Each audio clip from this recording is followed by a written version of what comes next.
디모데후서 2장 1절부터 13절입니다. 2장 1절부터 13절입니다. 한 절씩 교독하시고 마지막 절은 함께 하겠습니다.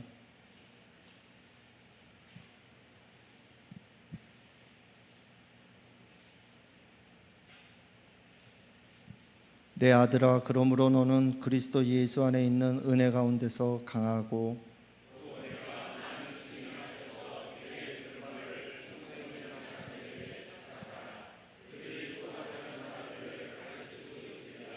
너는 그리스도 예수의 좋은 병사로 나와 함께 고난을 받으라.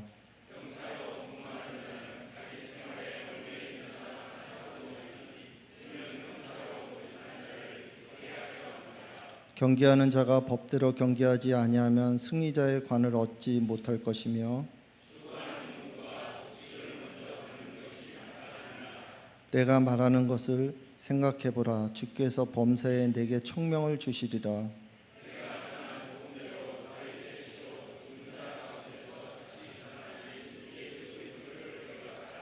복음으로 말미암아 내가 죄인과 같이 매이는 때까지 고난을 받았으나 하나님의 말씀은 매이지 아니하니라.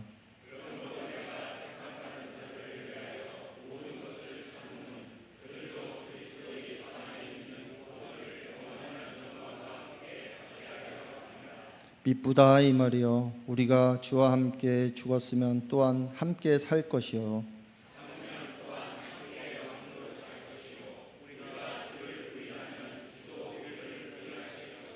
함께합니다. 우리는 미쁨이 없을지라도 주는 항상 미쁘시니 자기를 부인할 수 없으리라.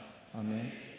이 시간 누구와 함께 고난을 받을 것인가 라는 제목으로 목사님 말씀 전하실 때 은혜의 시간 되시기 바랍니다.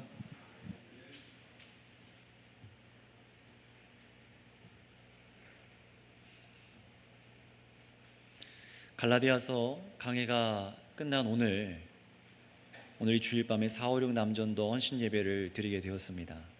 하나님 앞에 헌신하는 우리 4, 5, 6 남전도 모든 분들, 여기 계신 우리 청년과 신혼을 제외하고는, 청년 제외하고는 전부 다 4, 5, 6 남전도시죠.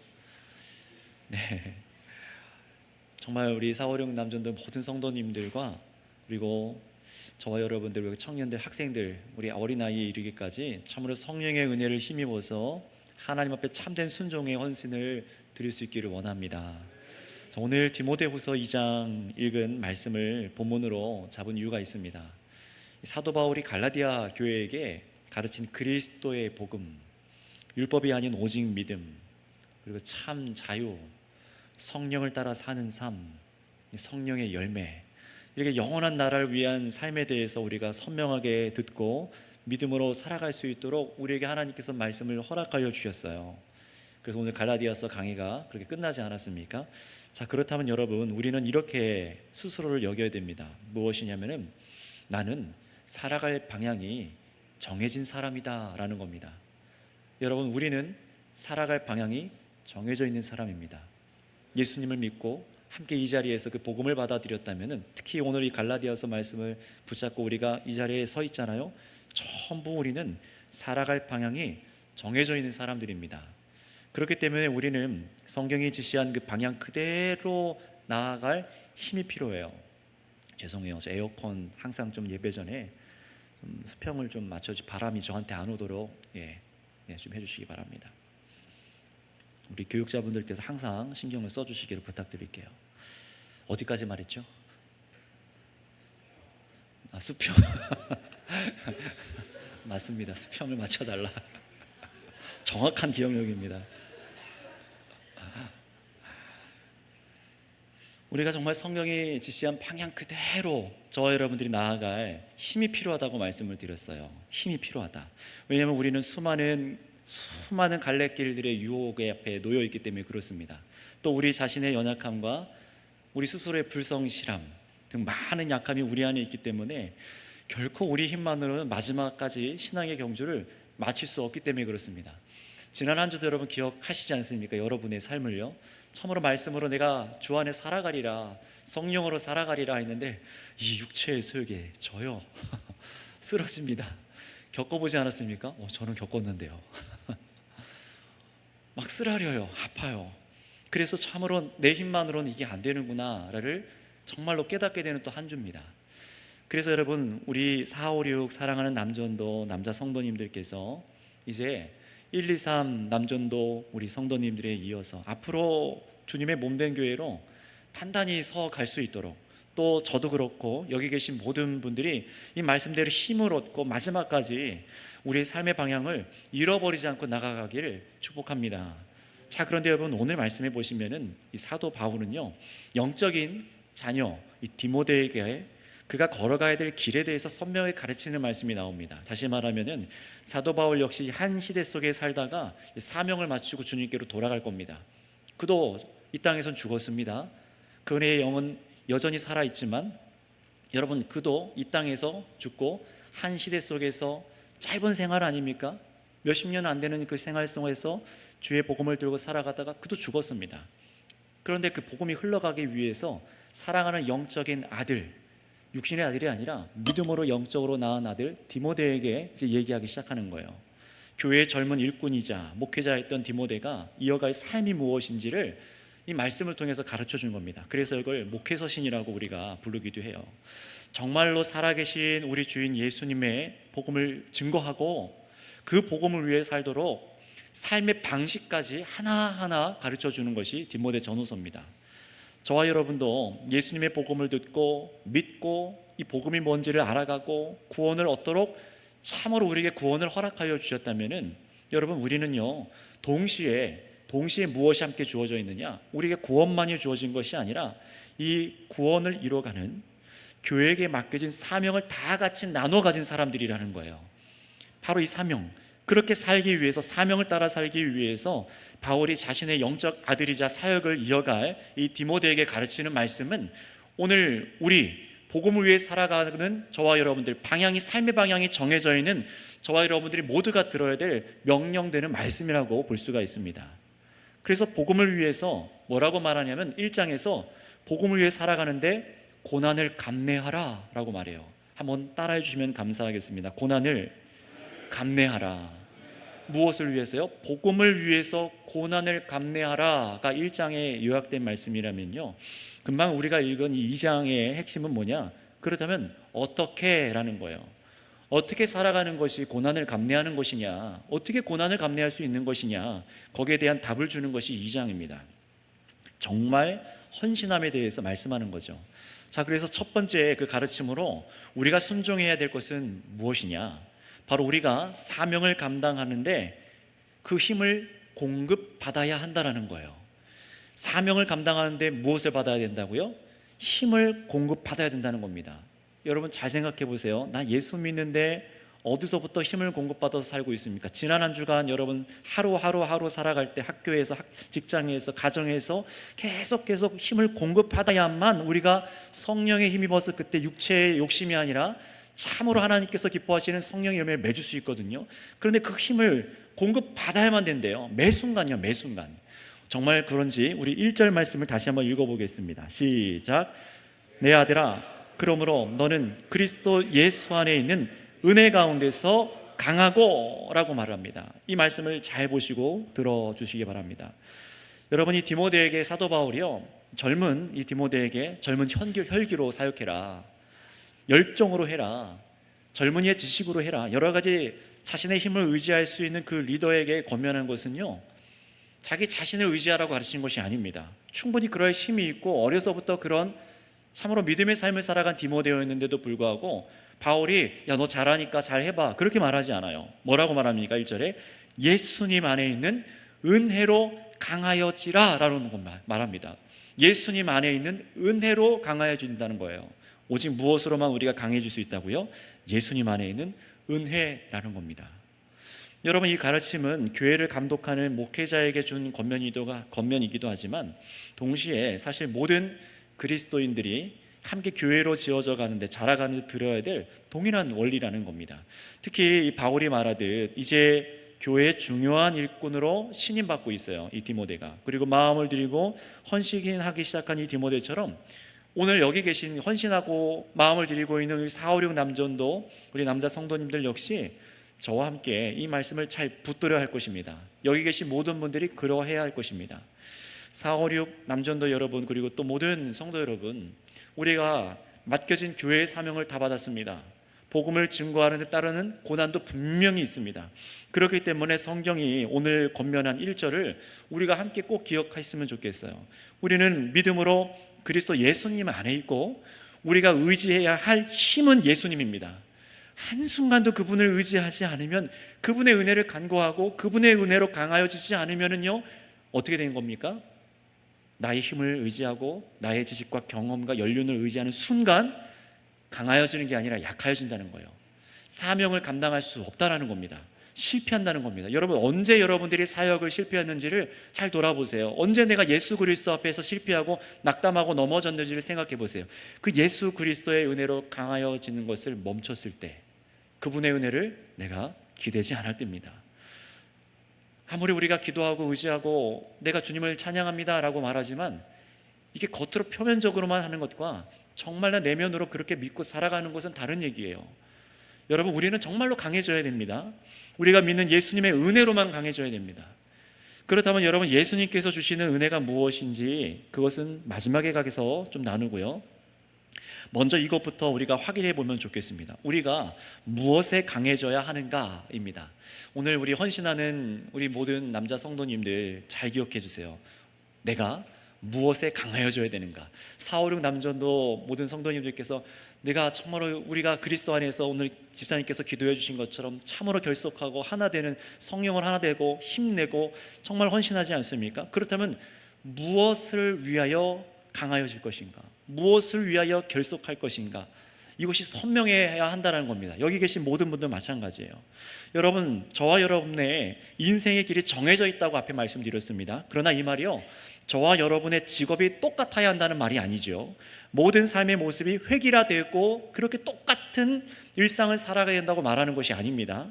정해져 있다는 것은 뭐냐면은 세상에 믿지 않는 사람들과는 다른 길을 우리가 걷고 있고 그 목적지가 같다라고 말을 하는 거예요. 물론 다 우리에게 맡겨진 사역들, 사명들, 직업적인 소명들, 달란트들이 다 달라요. 전부 다 다르게 각자 일터 속에 살아갑니다. 그러나 여러분, 우리는 바라보는 것, 도착하는 목적지도 같습니다. 무엇입니까? 영원한 생명의 삶이죠. 영생입니다. 영생입니다. 여러분, 이게 정말로 여러분의 소망이시기를 바랍니다. 영원한 생명이라고요. 이게 무슨 뚱그름 같은 소리인가? 영원한 삶. 여러분, 그것을 예수님께서 우리에게 주셨습니다. 믿음으로 우리에게 주신 거예요. 그것을 위해서 가는 거죠. 그리고 그 영광의 날을 위해 달려가면서 우리가 해야 될 사명이 같다라고 지금 말씀을 드리는 겁니다. 그렇다면 여러분, 그 일이 무엇일까요? 여러분들께서 다 다른 직업과 환경들을 다 달리 주님께서 주셨습니다. 그럼에도 우리에게 복음을 위해서 동일한 목적을, 의식을 주셨어요. 그것이 무엇인지 우리 2절 말씀을 같이 읽겠습니다. 시작. 또 내가 많은 증인 앞에서 내게 들은 말을 충성된 사람들에게 부탁하라. 그들이 또 다른 사람들을 가르칠 수 있으리라. 아멘. 무엇이라 말씀합니까? 무엇에 강해진다고 말해요? 은혜로 강해져서 뭘 해야 된다고 말합니까? 바울이 디모데는 자신과 함께하는 충성된 사람들에게, 그 충성된 사람들은 또 다른 사람들에게 계속해서 복음 그대로를 전하여 지도하는 것입니다. 이 일에 강해지라고 말하는 거예요. 복음이 무엇인지, 복음으로 사는 삶이 무엇인지, 이 복음으로 사는 것이 훼손되지 않고 구원을 얻게 하는 복음을 선명하게 내가 먼저 배우고 또 살아내고 다른 사람에게 가르치고, 이 원리가 계속해서 흘러가면서 똑같은 복음을 믿고 누리고 살아가는 사람을 세우는 것, 그 사람이 그래서 나와 같이 복음을 위해 살아가도록 가르쳐 살아가도록 하는 것, 바로 이 일에 강해져야 된다라고 말을 하는 겁니다. 그러니 여러분, 우리가 강해져야 될 사역은 선명하죠. 따라해 주시겠습니다. 사람을 세우는 것. 한 사람을 세우는 거예요. 정확히는 예수 그리스도 안에서 살아가는 나 닮은 한 사람을 세우는 겁니다. 여러분, 참 이 말이 부끄러울 때가 있지 않습니까? 나 닮은 한 사람을 세운다니. 여러분, 그러나 주님께서는 더 이상 나 자신을 위해 살아가지 않게 하셨고, 오늘 앞에 찬양한 것처럼 우리 안에 누가 살도록 하셨습니까? 그리스도만 살게 하셨잖아요. 그리스도만 살게 하셨습니다. 예수 그리스도 위해 살아가고 성령으로 따라가는 삶을 살아가게 하셨어요. 바로 성령을 따라 그리스도만을 위해 살아가는 삶을 다른 사람에게 가르쳐서 그 사람도 그리스도만을 위해 살아가도록 그 사람을 세우는 겁니다. 그게 바로 나 닮은 사람을 세우는 거예요. 여러분, 그러니 무엇을 닮아야 되는 겁니까? 나의 그냥 기질, 나의 야망, 나의 세상 지식, 세상에 먹고 살 기술, 단순히 그런 얘기를 하는 것이 아닙니다. 여러분 생각하고 여러분 이미 아시는 것처럼 그런 것들은 전부 사라지고 없어질 것들이에요.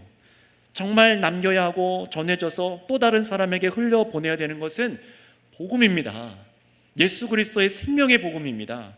영생에 이르는 복음밖에는 없습니다. 그리스도의 사람으로 서도록 돕는 거예요. 정말 죄에서 해방되고 믿음으로 살아가고 세상 풍조에 휩쓸리지 않도록 성령으로 살아가며 오직 그리스도를 위해 살며 다시 이 땅에 오실 예수님을 이 땅에 증거하면서 견디고 인내하고 살아가는 삶, 그런 사람을 세우는 것이 교회의 일이고 이 젊은 디모데의 역할이었고 오늘 헌신하는 4, 5, 6 남전도의 역할이며 모든 성도님들의 역할이며 제 역할이기도 한 겁니다. 교회는 이 일을 위해 있는 거예요. 여러분, 그렇다면 질문해 보시기 바랍니다. 여러분 스스로에게요. 이 자리에 계신 모든 분들 질문해 보세요. 여러분은 예수님을 믿고 지금까지 어떤 헌신을 해오셨습니까? 목적이 무엇이었습니까? 오늘 이 말씀이 밝히고 있는 성경이 가르치는 이 일에 헌신하고 이것을 목적으로 삼아 씨름하셨습니까? 이 일 때문에 낙담도 해보고 이 일 때문에 쓰러져 보고 이 일 때문에 고통 흘리고 눈물 흘려 보셨습니까? 이 일을 위해서 강해져야지라고 애쓰셨습니까? 우리는 이 일에 선명해져야만 해요. 그렇지 않고는 교회는 교회다울 수 없고 아무리 온갖 많은 행사와 예배를 한다고 해도 아무리 많은 성회를 한다고 해도 이 목적과 동떨어진 열심을 목적 삼아서 우리가 강하여지기를 바란다면 우리는 주님의 목적과 다른 길을 가는 교회가 되고 마는 겁니다. 여러분, 이단이 다른 데 있지 않아요. 우리 자신도 그렇게 될 수 있습니다. 그리스도와 다른 목적으로 걸을 때 우리는 끝이 다른 이단이 되는 겁니다. 여러분, 얼마나 이것이 중요한 문제이고 당시에 중요한 일들이었는지 바울 사도가 이 일을 디모데에게 정말로 강권하고 가르치는 거예요. 여러분, 그런데 생각해 보세요. 정말 그런 교회가 어디 있겠습니까? 이 땅의 교회가 다 주를 위해 살아가는 교회죠? 아닙니다. 이 땅에서 교회라고 말하지만 그리스도인이라 말하지만 성경과 다른 목적을 향해 가는 사람들이 이 세상엔 수두룩합니다. 그래서 알곡과 가라지의 비유가 있는 것이고 그래서 양과 염소의 비유가 있는 것이며 그것이 요한계시록에서 보았던 7교회 안에 전혀 다른 성도들의 모습이었어요. 바울은요, 우리에게 정말 성경과 다른 목적으로 가는 그 길로 가지 말라고 디모데 자신과 디모데가 목회하는 교회가 그런 교회가 정말 되지 말라고 간곡하게 지금 가르치는 거예요. 오직 어떻게 살아가라는 겁니까? 사도 바울이 정말 계시를 받아서 전한 대로 복음을 받은 대로 디모데도 그 받은 복음대로 살아가고 이 복음을 따른 충성된 자에게 예수 그리스도께 충성된 자에게 전하고 그 다음 사람이 또 전할 수 있도록 이 삶을 살아가도록 해야 된다는 겁니다. 그렇지 않고는 우리는 다른 길로 간다는 거예요. 예수 그리스도의 복음은 이렇게 사람 대 사람으로 이 일을 진실되게 여기고 이 일을 정말로 진실되게 여기고 신중하게 이 복음을 여기고 이 일을 중요하게 여기는 사람들을 통해서 전달되어 왔습니다. 오늘도 우리 선교교회 공동체 안에 이 일들을 해나갈 사람들을 주님께서 세우시기를 원합니다. 그런 헌신들이 우리 가운데 일어나기 원합니다. 이건 목회자만이 아니죠. 온 교회가 마음을 들여야 될 일이라는 거예요. 정말 헌신을 하며 강해져야 될 일이 바로 이 일이라는 겁니다. 그러기 위해서 나는 가르치는 자에게 배워야 되고 또 배운 것을 정말 제대로 이해하고 누릴 수준까지 자라가야 하고 거기서 그치는 것이 아니라 또 다른 사람에게 내어줘야만 합니다. 여러분, 이 일은 목회자는 성경 말씀을 가르치고 그리고 교회는 배우고 이 믿음의 삶을 여러분 또 살아내고 또 성도님들도 한 교회 안에서 세워진 직분자들, 리더들, 구역과 구역원으로서 전도회원으로서 이 일을 목적으로 뭉쳐서 해야만 하는 사명이 이 일이라는 거예요. 따라서 여러분, 남전도회가 모여있는 이유가 무엇입니까? 전도회라는 이름에 대해서 말씀드리지 않았습니까? 전도회라는 이름 자체가 전도하기 위해서 있는 겁니다. 세상에 나가서 내 삶과 여러분들의 입술의 고백과 여러분들의 삶의 모습으로 성품으로 예수님 믿도록 전하는 겁니다. 그리고 거기서 멈추는 것이 아니라 그 사람이, 내가 복음을 전한 사람이 복음을 받아들이고 살아가도록 여러분들에게서 복음을 듣고 배우고 교회를 통해서 진리를 함께 배워서 복음의 사람으로 서가기까지 양육하고 돌보는 것, 이게 바로 전도, 이곳 전도회가 하는 일입니다. 목회자 혼자가 다 할 수 있는 일이 아니라는 거예요. 단지 세상적인 친교를 나누라고 있는 것이 전도회가 아니죠. 맛있는 걸 먹으러 다니라고 있는 게 전도회가 아닙니다. 친해지고 삶을 살아가는 이야기를 서로 들어주는 그 정도의 일을 하기 위해서 전도회가 있지 않습니다. 구역공과를 읽고 찬양하고 헌금 드리기 위해서 전도회 구역 모임이 있는 것도 아닙니다. 교회의 행사에 동원해서 힘쓰는 일에 힘쓰시라고 남자원도 여러분들 나와서 좀 봉사 좀 하세요, 이렇게 하기 위해서 남자원도회가 있는 것도 아닙니다. 주 목적을 절대로 놓치셔서는 안 됩니다. 내가 그리스도인으로 복음을 배우고 그리스도인으로 성장하고 또 내게 주신 예수님의 은혜를 힘입어서 강해져서 또 다른 사람에게 그리스도의 복음을 줘서 또 다른 사람을 교회로 세우는 일, 이 일을 하기 위해서 전도회가 있는 것입니다. 여러분, 이 일로 이 마음을 함께 고정해 주시기를 바랍니다. 단순히 우리 전도회와 모든 기관들은 목사를 돕기 위해서 있는 것이 아니에요. 그렇지 않습니다. 오히려 목사가 여러분들을 돕기 위해서 있어요. 여러분들이 세상 풍파에 풍조에 휩쓸리지 않고 건강한 교회가 세워질 수 있도록 목사가 그 역할을 하는 겁니다. 여러분도 같은 마음과 같은 목적으로 함께 이 사명을 감당하는 거예요. 여러분, 함께 동역할 사역자의 목적을 우리가 공유하고 있는 겁니다. 교회된 우리를 통해서 내가 복음을 누리고 또 우리 가운데 충성된 사람을 세워서 교회로 살아가는 게 도대체 뭔지, 어떻게 사는 건지, 예수님 오시기까지 우리가 어떤 성품과 마음과 삶을 드려야 되는지 선명하게 알고 다른 사람을 도울 줄 아는 사람들이 여기 있는 우리 모두가 다 되시기를 바랍니다. 특히 우리 오늘 헌신드리는 416 남전도 회원 모두에게 이 은혜가 있으시기를 원합니다. 그래서 3절에서 6절까지 보시면은 우리에게 아주 실제적인 삶의 방식을 세 가지를 통해서 알려줍니다. 굉장히 중요한 부분이기 때문에 우리 3절부터 6절 우리 한번 같이 읽어보도록 하겠습니다. 시작. 너는 그리스도 예수의 좋은 병사로 나와 함께 고난을 받으라. 병사로 복무하는 자는 자기 생활에 얽매이는 자가 하나도 없나니 이는 병사로 모집한 자를 기쁘게 하려 함이라. 경계하는 자가 법대로 경계하지 아니하면 승리자의 관을 얻지 못할 것이며 수고하는 농부가 곡식을 먼저 받는 것이 마땅하니라. 아멘. 자, 여기 세 가지 삶의 모습이 나옵니다. 모집된 군인, 운동 경기하는 사람, 그리고 수고하는 농부지요. 이렇게 세 가지 사람들의 삶의 방식을 통해서 우리가 어떻게 강해지고 어떻게 살아가지고 고난을 받아야 되는지를 가르쳐 주십니다.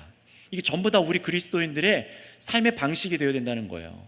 자, 먼저 3절에 군인을 한번 보겠습니다. 우리는 예수님의 좋은 병사다라고 말을 합니다. 우리 한번 옆 사람한테 얘기하겠습니다. 당신은 그리스도 안에 좋은 병사입니다. 좋은 병사가 되라는 겁니다. 분명히 연약하고 부족해요. 그러나 좋은 병사로 우리가 다 서가야 됩니다. 그렇게 부름받았어요. 예수님께 좋은 병사요. 예수님께 나쁜 병사는 하나도 없습니다. 예수님께 나쁘게 대하라고 부름받은 사람은 이 자리에 아무도 없습니다. 예수님을 반역하고 거절하라고 그런 나쁜 병사로, 스파이 같은 병사로 우리 가운데 부른 사람은 없습니다.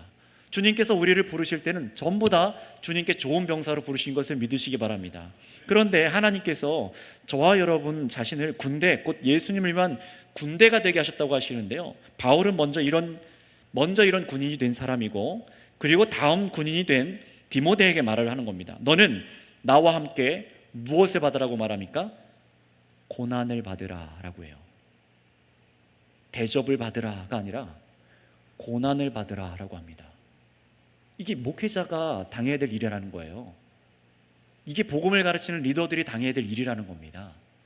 이것이 전도의 모든 일꾼들과 선교교회의 모든 주의 일꾼들이 당해야 될, 좋은 병사들이, 주께 좋은 병사들이 당해야 될 일이라는 겁니다. 대접이 아니라 고난이요. 우리는 고난하면 끔찍하잖아요. 그런데 사도 바울은 담대하게 말합니다. 고난을 받으라. 그냥 고난을 받으라가 아니라 예수님의 좋은 병사로 수고하며 고난을 함께 받는 자가 되자라는 겁니다. 여러분, 오늘 설교 제목대로 여러분들께서는 이제 누구와 함께 고난을 받아야 될지를 분명히 하셔야 되는 거예요. 인생은 고난입니다. 고난을 피할 수 없어요. 세상에 믿지 않는 사람들의 인생을 봐도 다 아시지 않습니까? 그렇다면 예수 그리스도를 믿는 자들도 고난을 당하지만 누구와 무엇을 위해 고난을 당해야 될지를 선명히 해야 되는 거예요. 세상의 일들도 고난을 견디고 해치고 뚫고 나가서 끝끝내 여러분이 원하던 세상의 일들을 쟁취하잖아요. 안 믿는 사람들 얼마나 열심히 그렇게 합니까? 그러나 이제 우리가 세상에 대해서 십자가에서 죽고 영원한 나라를 위해 살아가도록 부름받은 그런 군인들이라면은 이제 함께 군사된 자들과 함께 군사된 저와 여러분들, 교회된 성도들과 함께 고난을 받아야 되는 겁니다. 주를 위해 좋은 병사들과 함께 고난을 받으시길 바랍니다. 여기 있는 형제자매들과 함께 고난을 받으세요.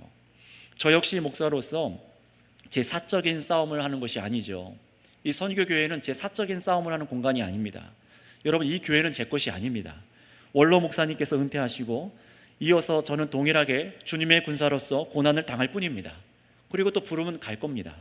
그리고 이 고난은 저와 여러분 모두, 오늘 헌신하는 456 남전도 모든 분들이 함께 고난을 받는 일이에요. 같은 목적으로요. 무엇입니까? 4절 끝을 보시겠습니까? 우리를 병사로 모집한 분을 기쁘시게 해드리기 위해서 고난을 받는 겁니다. 할렐루야. 우리를 부르시고 병사로 모집한 분을 기쁘시게 해드리기 위해서 고난을 받는 거예요. 여러분, 정말로 사랑하는 사람을 만나고 사랑하는 사람을 위해서 고난을 기꺼이 감수하잖아요. 막 준비하고 미리 만들고 밤을 새고 기다리고 인내하고 대접하고 고난 받잖아요. 그런데 하물며 나를 위해 죽으시고 우리의 주인 되신 예수님께서 우리를 부르셨으니, 여러분, 우리가 주를 위해서 고난 받는 것, 여러분, 그것이 당연한 일입니다. 당연한 일인 거예요.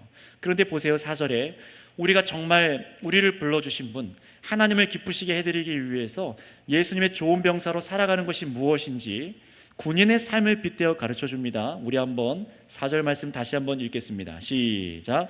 병사로 복무하는 자가 자기 생활에 얽매이는 자가 하나도 없나니. 여기까지. 여러분, 어떻게 모집한 자를 기쁘게 합니까? 어떻게 우리 주인을 기쁘게 합니까? 자기 생활에 얽매이지 않는 것입니다. 여러분, 지금 헌신할 내용이 여기 나온 거예요. 여러분의 생활에 얽매이시면 안 된다고 말하는 겁니다. 여러분의 생활에 얽매이면 안 된다고 말하는 거예요. 이게 어떻게 들리실지 모르겠어요. 여러분의 생활에 얽매이시면 안 된다고 말하는 겁니다. 이게 무슨 말일까요? 생업을 내려놓으라, 직장에 사표 던지고 와라, 그 얘기 전혀 아닙니다. 수도사처럼 그렇게 살라는 것이 아니에요. 신약의 복음을 전하는 자들도 자신들만의 생업의 일들이 있었습니다. 가정에 있는 사람들도 있었고요. 그렇다면 4절에 말하는 의미는요, 다 내놓고 다 버리고 살라는 것이 아니라 철저히 우선순위에 대해서 얘기를 하는 거예요. 우선순위입니다. 여러분, 혹시 여러분의 가정이 인생의 1순위입니까? 여러분의 사업장이 1순위입니까? 여러분의 학업이 1순위입니까? 여러분의 가진 재산, 그게 1순위입니까? 나의 노후 대책, 이게 1순위입니까? 하나님께서는요, 인생 평생을 통해서 여러분을 달아보시고 계속 확인하실 거예요. 여러분의 1순위가 무엇인가? 왜냐?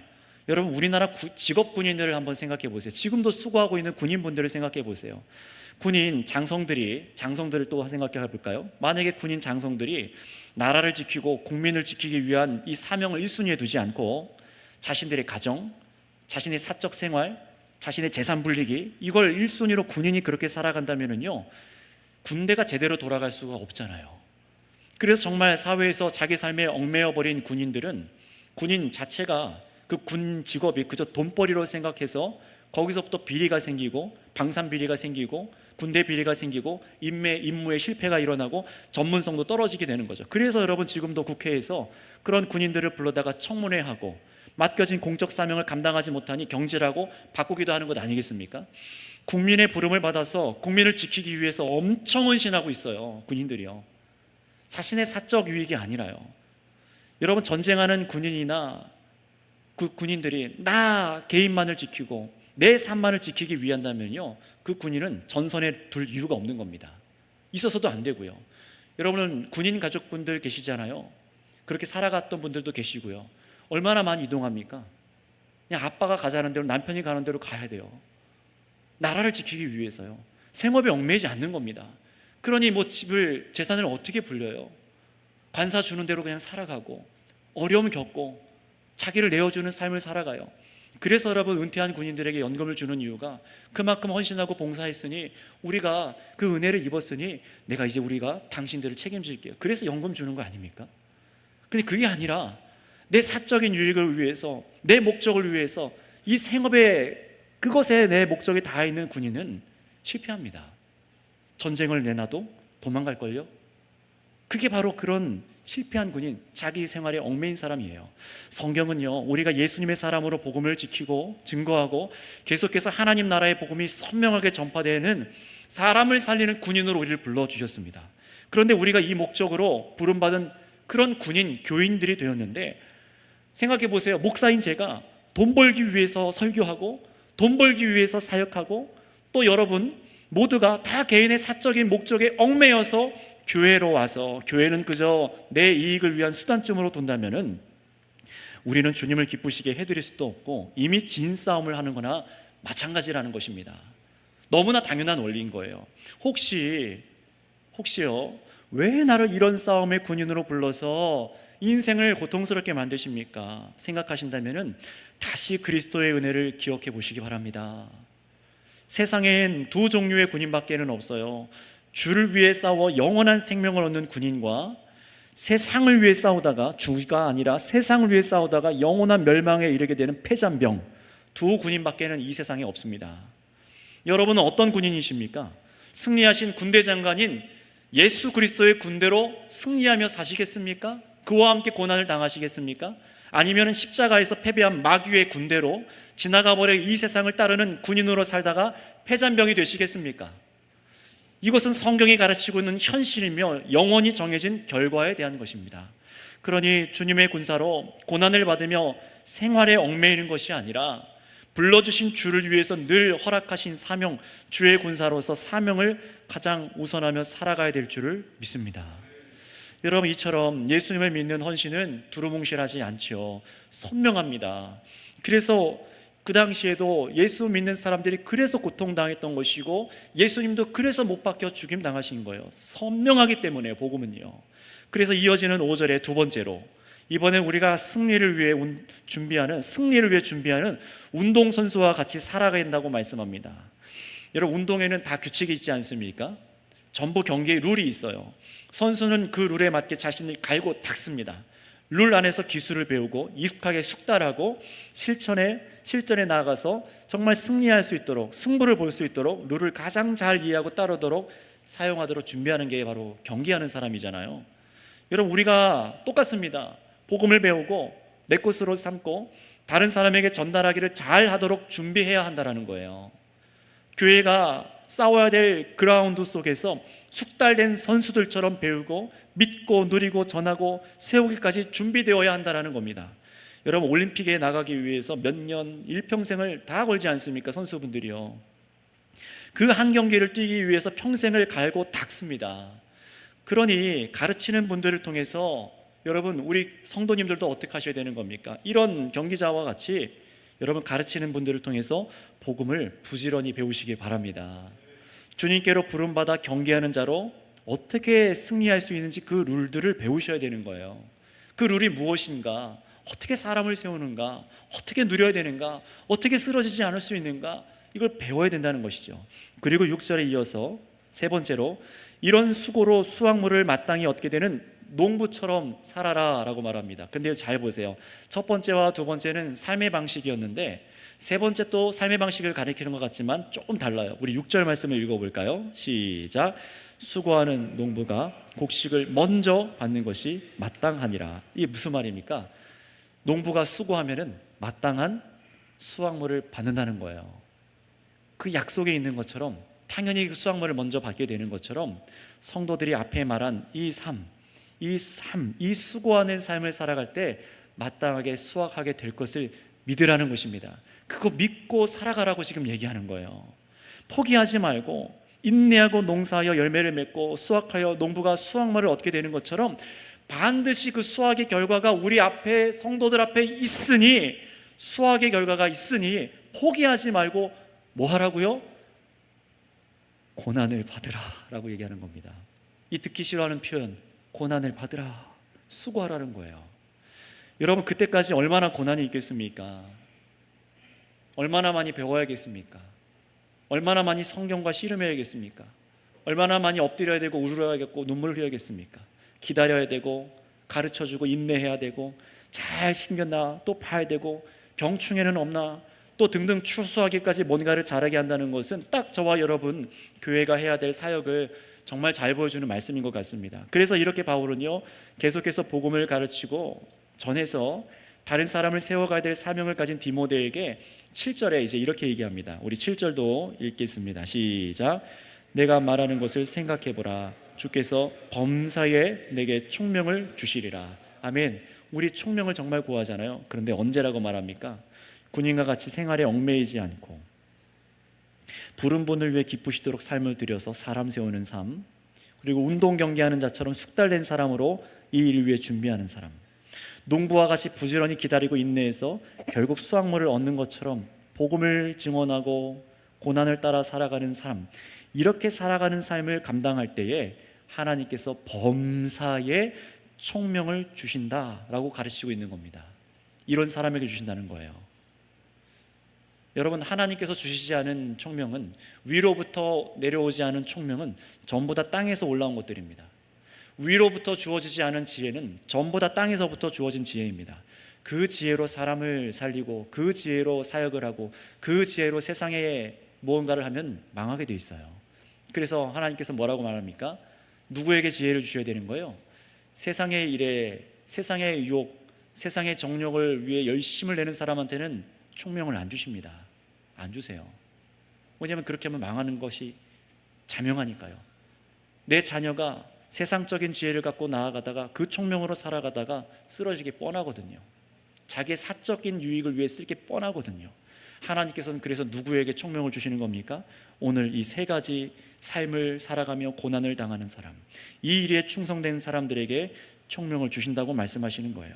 정말 저와 여러분, 오늘 특히 4, 5, 6 남전도 여러분, 이 세 가지 삶의 모습으로 살기를 우리가 같이 원하고, 이 삶을 어떻게 내 인생의 전반에 적용해서 우리가 교회로 사역할지 마음을 들 때에 주께서 총명을 주신 것을 경험하시기를 원합니다.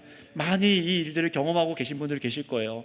정말 세상 거 포기하고 주 앞에 나와 예배하고 주님을 위해서 마음을 드리고, 주님 제 안에 막 여러 가지 마음이 있습니다. 세상 포기하고 왔지만 또 가야 될 것 같고, 그럼에도 내가 주님께 마음을 드립니다. 이 마음을 드리고 서로를 위해서 기도하고 엎드리고 자기 걸 내놓고 살아가는 그 성도님들 여기 계시잖아요. 여러분, 그때 어떤 일들이 생깁니까? 내가 감당하지 못했던 일들에 총명함을 주셔서 여러분 범사에 하나님께서 일들을 풀어가게 하시는 것을 믿습니다. 이걸 우리가 경험하고 살아가는 거예요. 그러니 여러분, 자신을 내어 주어서 복음을 배우시고 복음을 깊이 이해하는 데 살아내시고 복음을 다른 사람에게 주는 데까지 이 수고하는데 오는 고난에 주님께서 주시는 총명이 필요합니다. 그러니 모든 성도 여러분, 특별히 오늘 헌신하시는 4, 5, 6 남전도 여러분, 여러분에게 힘이 있으실 때, 젊은 힘과 열정이 아직 있으실 때에, 아직 무언가를 배우고 하는 데 있어서 연세가 있으신 들보다 수월할 때에 오늘 성경이 말하는 고난을 더욱 받으시기를 바랍니다. 참 이상한 목사 아닙니까? 고난을 받도록 축복합니다. 고난을 받으라고 축복하는 거예요. 이게 우리가 살아가는 삶이라는 거예요. 우리 청년들도 마찬가지입니다. 고난을 받으시기 바랍니다. 한 명 아멘. 저희 우리 학생들도 있네요. 고난을 받으시기 바랍니다. 아무도 안 하는 것 같아요. 네. 여러분, 신혼가족들도 마찬가지입니다. 고난을 받으세요. 아멘. 결혼하고 아이를 낳고 양육하는 것 정말 중요한 일이지만, 여러분, 왜 가정을 주셨는지, 왜 자녀를 주셨는지, 이 모든 것을 허락하시고 주신 예수님을 잊은 채로 우리는 살아갈 수 없는 거예요. 내가 지금 자녀를 양육하는 것 누구를 위한 고난입니까? 밤새 아이가 밤새 울어제끼는데 그 참고 돌봐요. 그 누구를 위한 고난입니까? 이 자녀를 잘 키워서 나중에 자녀한테 용돈 받으려고 하는 나를 위한 고난입니까? 아니잖아요. 이 아이가 그리스도인으로 자라서 주의 영광을 위해 살아가고 그리스도의 이름을 높이고 또 다른 사람을 세워서 교회가 되는 그 삶을 위해서 기다리고 참고 인내하는 것 아니겠습니까? 여러분, 내가 돈을 버는 거 누구를 위해서 당하는 고난입니까?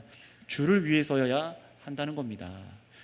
왜냐하면 세상에 나의 정력을 위해서 심는 거는 정말 다 사라집니다. 순간 하나님께서 후 불어버리시면 예상하지 못한 때에 날아갑니다. 이걸 우리 많은 분들 경험하고 계시잖아요. 뜻하지 않을 때 날아가 버려요. 다 되는 것 같은 때 날아가 버리기도 합니다. 더욱더 주님만 의지하라고 가르치시는 겁니다. 여러분, 그러니 우리는 정말 한 사람이 주의 사람으로 세워지기 위해서 우리 모든 인생을 들여서 고난을 감내해야 한다는 겁니다. 전혀 세상과는 다른 동기로 삶이 작동되고 있는 것을 우리가 경험해야 되는 거예요. 간곡히 이 성경 말씀으로 권면을 드리겠습니다. 사랑하는 우리 456 남정도 성도 여러분, 교우 여러분, 정말 이렇게 생각하지 않았으면 좋겠어요. 목사님, 나는 나중에 그런 삶을 살겠습니다. 나중에 그렇게 해보겠습니다. 지금은 싫습니다. 또는 이런 삶은 제 생각과는 어울리지 않는 것 같아요. 이 세상과도 어울리지 않는 삶 아닙니까? 예수님 믿는 게 이렇게 고난받는 것이라면 저는 좀 빼주세요.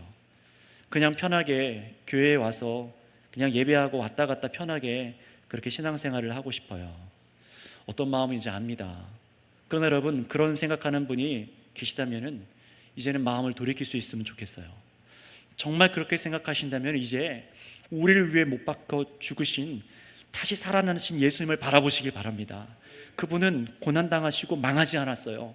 고난당하고 부활하셔서 승리를 소유하여 주셨습니다. 그 승리를 우리에게 주시려는 거예요.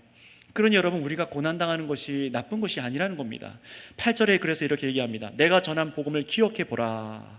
다윗이 쓰러 오셔서 이 땅에 태어나시고 고난당하시고 그리고 죽임당하신 주를 기억해 보라고 이렇게 얘기하는 거예요. 그가 다시 살아나신 것까지 기억해 보라는 겁니다. 우리의 믿음은 여기 있어야 되는 거예요. 복음을 주시기 위한 그리스도의 고난당하심이 헛되지 않았습니다. 고난을 통과해야만 주실 수 있던 것이 복음이었습니다.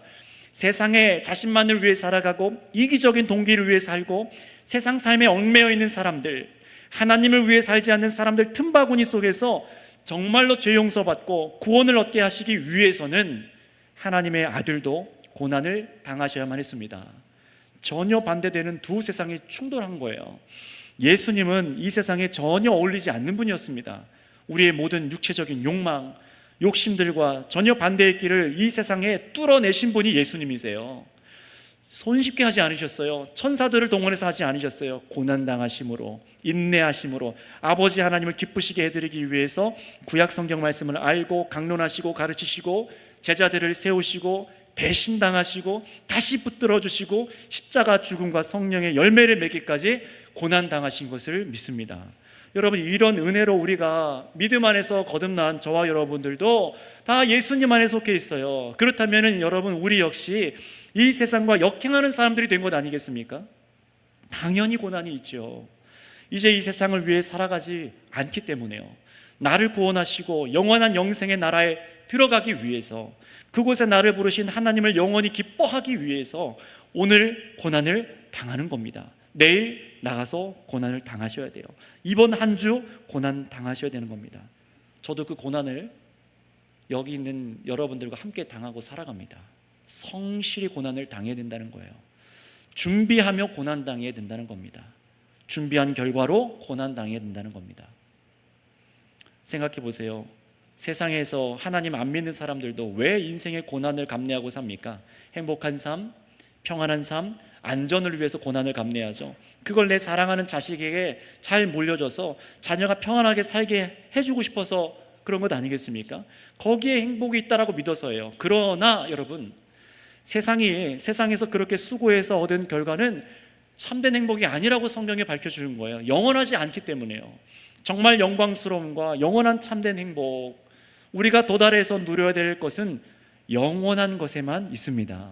정말로 그런지 우리 10절 말씀을 다 같이 읽겠습니다. 시작. 그러므로 내가 택함 받은 자들을 위하여 모든 것을 참음은 그들도 그리스도 예수 안에 있는 구원을 영원한 영광과 함께 받게 하려 함이라. 아멘. 20절에다 동그라미를 쳐놓으시고 이 앞에 있는 세 가지 삶의 모습을 통해서 이 10절을 이뤄야 된다라고 써놓으시기 바랍니다. 이 10절을 이루기 위해서 앞에 세 가지 삶을 살아가야 되는 거예요. 예수 그리스도 안에 있는 구원을 영원한 영광과 함께 받게 하도록 나와 저 사람이, 사랑하는 자들이, 나와 함께하는 가족, 이웃들, 다른 사람에게 이 영원한 영광과 구원을 얻어 누릴 수 있도록 오늘을 고난받는 겁니다. 영원함에 비하면은 찰나의 인생의 고난의 시간은 잠깐인 거지요. 지금은 예수님을 위해 사는 고난이 너무 커 보이고 길어 보이고 끝도 없어 보일지 모르지만 주를 위한 수고의 결과는 결코 허무함이 아니라 영생인 줄 믿으시기 바랍니다. 따라서 사랑하는 우리 헌신하는 456 남전도 성도 여러분들, 인생의 방향을 이제 여러분 어떻게 세우시겠습니까? 이제는 주님의 교회와 함께 고난을 받는 것이 참으로 은혜이자 복이라 믿고 살아갈 수 있기를 축복합니다. 설교를 이제 마무리하겠습니다. 자, 그렇다면 이제 앞에 말했던 이 삶을 살아갈 능력을 어떻게 공급받아야 되는지 말씀드리고 마칠게요. 우리 11절에서 13절 말씀 읽겠습니다. 시작. 미쁘다 이 말이여, 우리가 주와 함께 죽었으면 또한 함께 살 것이요, 참으면 또한 함께 왕노릇 할 것이요, 우리가 주를 부인하면 주도 우리를 부인할 것이라. 우리는 미쁨이 없을지라도 주는 항상 미쁘시니 자기를 부인하실 수 없느니라. 아멘. 여러분, 주님을 위해서 죽는 사람, 주의 이 일을 위해서 인내하고 사는 성도는 반드시 마지막에 살리심을 받을 것입니다. 예수님께서 다시 살아난 것처럼요. 그러나 반대로 교회에 있지만 주님의 이 일을 내팽개치고 자기 세상 삶만을 위해서 사는 사람은 마지막 날 주님께서는 여러분을 모른다고 부인할 겁니다. 왜냐하면 자신은 교회라고 하면서도 인생을 주를 부인하는 삶을 살았거든요. 강하여지지도 않고 주시는 총명함도 받아 살아보지도 않고 주님과 관계없는 삶을 살았기 때문에 내가 너를 모른다 하시는 거예요. 이것은 저에게도 해당되는 말입니다. 우리가 다 눈여겨보고 정말로 마음에 새겨야 될 얘기라는 거예요. 그렇다면 여러분, 우리가 분명히 고난으로 두려워하고 힘들어하고 때론 열심을 다해서 사람을 세우려고 해도 그 열매가 미미해서 포기하고 싶을 때, 세상적으로 살고 싶은 욕망이 막 몰려와도 다시 힘을 얻고 주를 위해서 고난받는 삶으로 다시 설 수 있는 그 비결은 무엇일까요? 그 비결은 여러분 14절 말씀이 증언하는 바를 믿으셔야 됩니다. 14절이요. 뭐라고 합니까? 우리는 미쁨이 없을지라도. 이 미쁨이란 말을 여기서는 어떤 의미로 사용되냐면은 그 용례가 충실하다라는 의미예요. 써놓으시면 되겠습니다. 충실하다. 여기는 그렇게 사용되고 있어요. 다시 말하면 우리들은 불충실할 때가 많다는 겁니다. 우리는 불충실해요. 그렇지 않습니까? 그러나 항상 충실하신 분, 항상 미쁘신 분이 우리를 채우시고 우리의 능력이 되어 주십니다. 그분이 누구시라고 말하는 거예요? 예수님이라고 말씀하는 겁니다. 그분이 계시대요. 그분이 살아계시답니다. 그분은 항상 미쁘시니, 여러분은 예수님은 항상 미쁘시니 늘 충실하시다는 거예요. 우리를 향해 먼저 고난당하신 예수님의 충실로 우리가 구원받았어요. 그러니 우리가 이 땅에서 주를 위해 살아갈 때도 여러분, 우리가 충실할 수 있는 그 힘은 어디서 공급받는 겁니까? 예수님이요.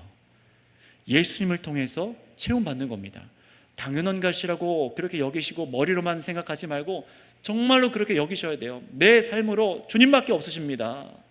주님만이 이 일에 능력이십니다. 정말로 주님을 의지하셔야 된다는 거예요.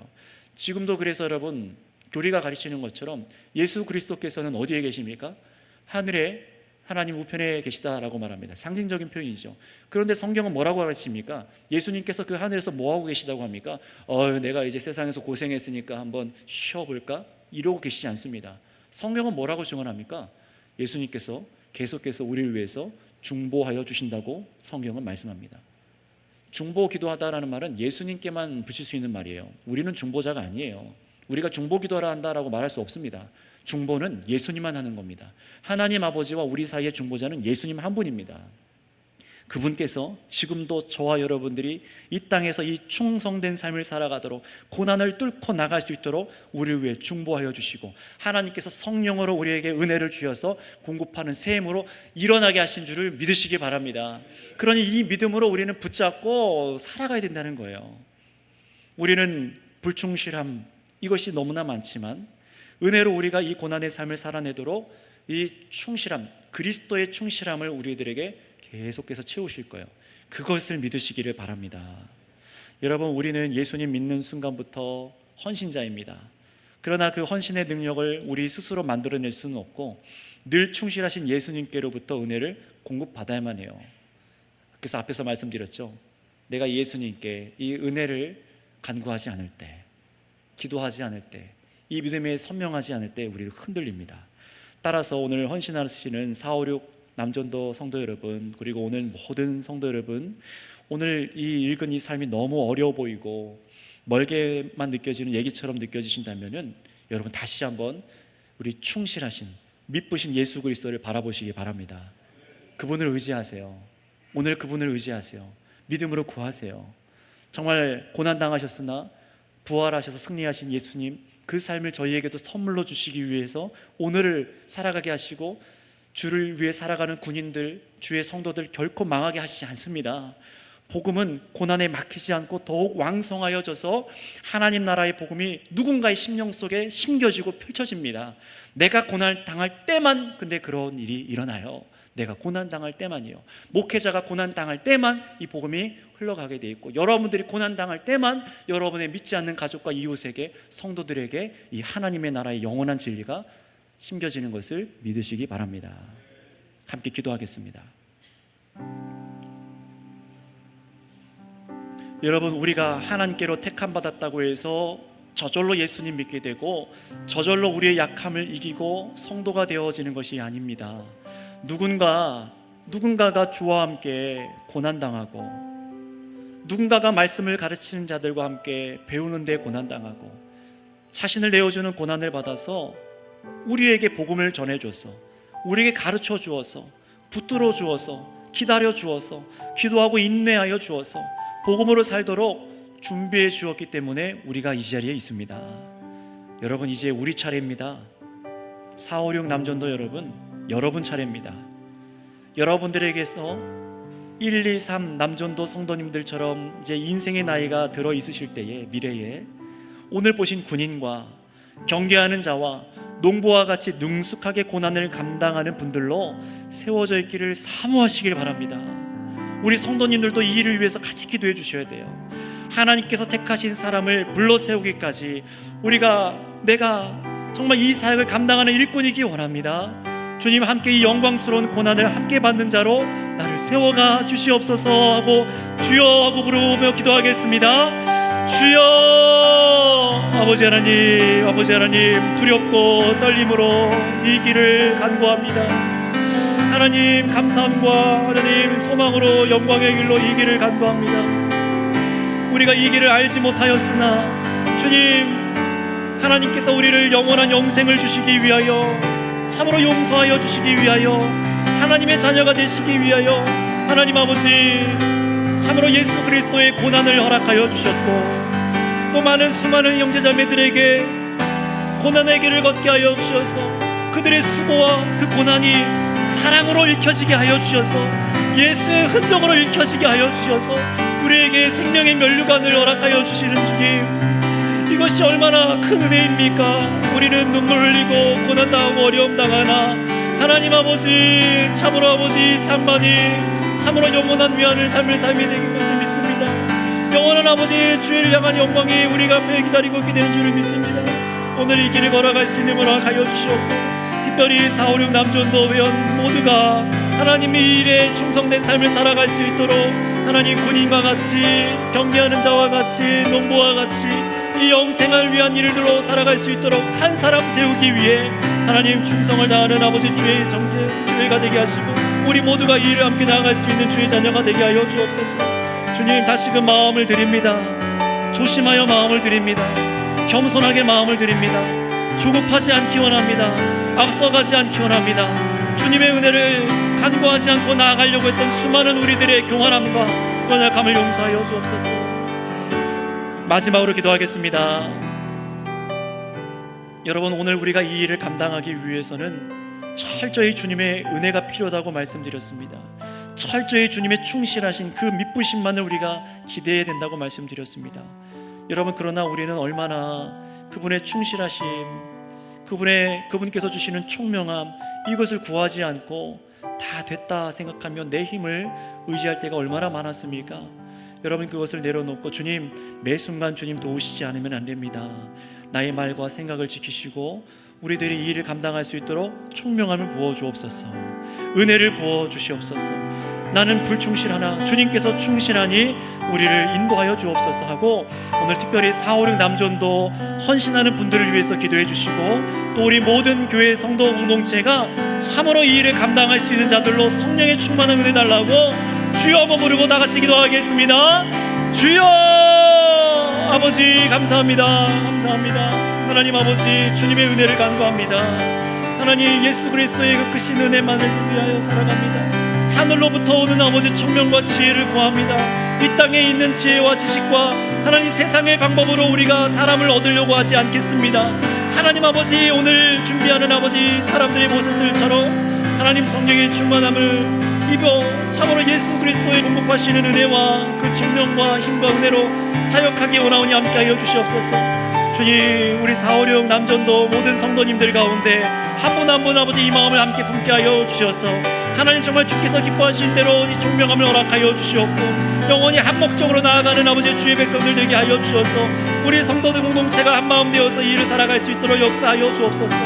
주님 우리에게 이 원대한 사명을 맡겨주신 주님 감사합니다. 감사합니다. 이 일을 이룰 수밖에 없도록 성령의 충만함으로 성실하신 주님을 의지합니다. 오늘 이 믿음으로 듣고 의지하며 믿음으로 간구하는 자들, 믿음으로 살아간 자들에게 은혜를 주신 것을 감사합니다. 사랑의 주님 감사합니다. 우리의 힘으로 하지 아니하게 하시고 하늘로부터 이르는 그 총명함, 주님께서 주시는 은혜, 참으로 주께서 우리에게 허락하시는 그 충실한 그 성실한 은혜로 우리가 이 일들을 감당하게 되는 줄을 믿습니다.